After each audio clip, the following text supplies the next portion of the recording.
Allahu Akbar.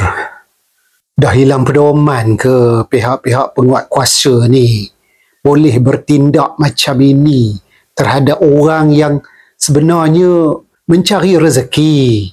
Cuma dari segi mungkin ada kekangan lesen ke tak ada, ataupun apa sajalah, berniaga di tempat yang mungkin tak dibenarkan. Tapi tak tahulah, bulan puasa ni dah dekat benar nak raya, diperlakukan opini kepada orang yang menjaja, menjual belon. Biasa kita tengok kan, kalau ada event-event ke ataupun di tempat-tempat yang orang ramai ni, adalah orang yang menjual belon. Bukan banyak sangat dapatnya pun orang yang menjual opini ni, tapi dianggap macam membuat satu kesalahan yang besar sangat. Di mana kepala otaknya yang bekerja sebagai penguat kuasa ni?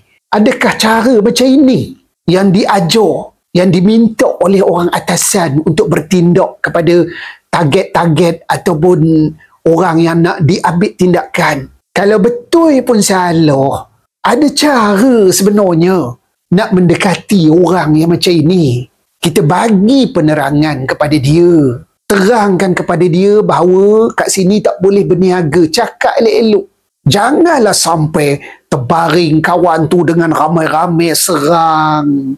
Tak ada langsung ke rasa ihsan dalam diri? Belajar kat mana ni?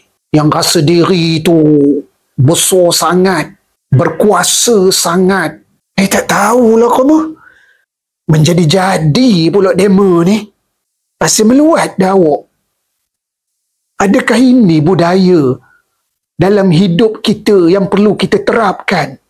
Asyik roja je nak menunjuk ganah. Asyik roja je nak menunjuk ganah.